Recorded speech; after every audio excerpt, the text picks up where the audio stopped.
Hello and welcome to the Untitled Wrestling Podcast. My name is Alex Ramirez, alongside my good friend co-host Albert Sita. So last week we talked about how to rank a professional wrestler due to the PWI top 500. Is it kayfabe, or if not ranked by kayfabe, how do you rank them? So check that episode. I think I'll have the link below. This week we are fresh off CM Punk's UFC/MMA debut, which took place this past Saturday, UFC 203 in Cleveland, Ohio. He lost in about 2 minutes 14 seconds to Mickey Gall, who took him down, ground and pound, and tapped out to a rear naked choke. People were kind of expected to happen. Albert, did you expect that to happen, or a little more of a fight for CM Punk? I thought it was going to be just a little bit more competitive, just a little bit more. But to tell you the truth, the result wasn't shocking. Yeah, this came up. Obviously, CM Punk, you guys know, huge wrestling star that kind of translated interest into MMA. Can this professional wrestler do anything in pro MMA? Because Brock Lesnar did. Brock has a big impact, but Brock Lesnar's a freak of an athlete. Yeah, and he was also a legit NCAA champion. Yeah, where CM Punk, I think he did karate growing up. Yeah, they said he did karate growing up. And never played any sports, Kempo, really. Kempo, yeah, I don't think he ever played any high competitive team sports. Yeah. And that kind of was my point to how Brock Lesnar is successful. One, he's an athlete, right? So he's able to transition into professional wrestling, and of course the background in wrestling helps him in MMA. But even Bobby Lashley, he has a successful MMA career still going on right now, along with. But he was an athlete before, a wrestler as well.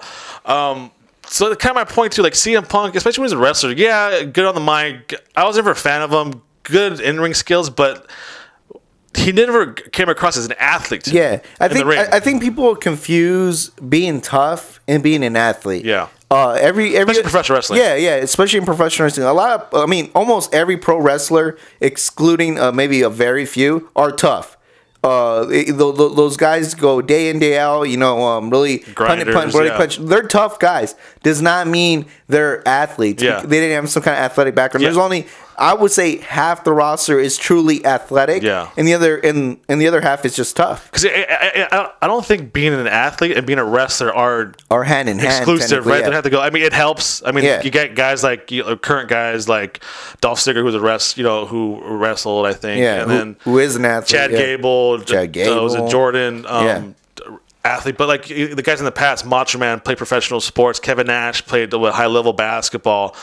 But then, Steven Stone Cold played football. But then you have guys like Triple H, who I don't think ever had an athletic sports background. He was pretty much a bodybuilder. Sting, who was another bodybuilder. Batista, Ultimate Warrior. These guys who made it at the top didn't really play any sports, but they had success in pro wrestling.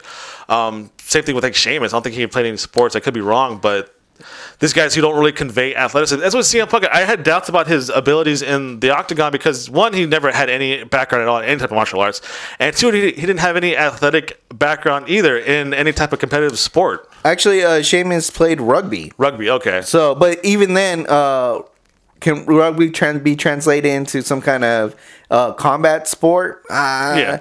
But my thing is so CM Punk, he loses, but didn't really convey athleticism to me anyways. He saw at the weigh-ins, he looked like the best shape I've ever seen him at. Yeah. Because I think he walked around at 190, so that was his wrestling weight, so he was always soft in the middle, never really defined. He had to come in at, 170? 170. Dude looked shredded, man. But at 170, he's way under the cruiserweight limit. So, do you think CM Punk's performance helped him or hurt professional wrestling? To tell the truth, it helped them because, again, the one word you keep hearing being thrown out today, the day after UFC 203, is, dang, CM Punk and stuff. If you go over Twitter and you see any of the MMA fighters, respect. It takes a certain person to even step in there and whatever. So all he does is certifying what I think a lot of wrestling fans already knew, that these guys are tough individuals, and you have to have a tough mindset and a tough physical build up in order to be in pro wrestling. And I think that's all it really does. I think if anything, just certifies that. But the bigger question is what we're trying to get to is that just because you're a tough guy does not necessarily mean you're an athletic guy. Yeah. And that's kind of the lack of athleticism hindered CM Punk, especially in his Octagon debut. Now, there's rumors that he may not come back, may come back. I don't think he's going to come back. He says he wants to, but then he was also I lost a fight. I might get cut. The UFC has a ton of events, just about as many events as WWE has now at their own Fight Pass app network. So they have I think from now on they have a card every weekend the rest of the year, so they need names out there. They need fights. He may not be pay-per-view worthy anymore, but that doesn't mean he might be on Fox Sports 1 or the UFC Fight Pass app. So do you think any other wrestlers try this after this? After CM Punk? I wouldn't be surprised if you get like a couple out there. I just really wish you would get one of the very, very cream of the crop, ones to do it. And again, like it's hard to actually see which the other thing too. Don't forget it. CM Punk was 37? Yeah. If he would have done this at 32, I think he would have done a lot better. First of all, and that's the thing about wrestling. By the time these wrestlers finally make it and have stardom, they're in their mid-30s. Nowadays, yeah. Yeah, so it's tough for the ones that are on top to do that transition. Because, obviously Brock Lesnar's a freak of nature. But, I mean, like, if Chad Gable can somehow get a huge push this year and then, like, for some odd reason... He wants to try it. Yeah, like, I think that'll be a smart one. Like, Dolph Ziggler... The one I keep hearing about is Dolph Ziggler. But Dolph Ziggler is getting up there in age, too. But maybe he could be a guy. But, like...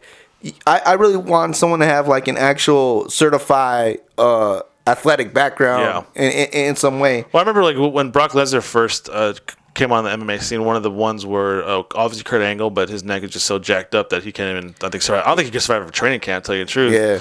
And then another one was Shelton Benjamin. He had a pretty extensive athletic collegiate background in wrestling, but I think he just got, I'm just going to stick to wrestling.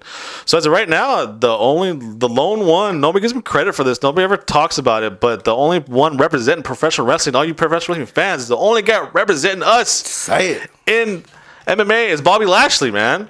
And he's he owns every belt in US and TNA. He's fighting consistently for Bellator. I mean, yeah, he's maybe not fighting like known guys, but Bobby Lashley, he's actually steadily competing twice, 3 times a year. He's on a tear right now. He has a 7-fight win streak. He's on a tear right now.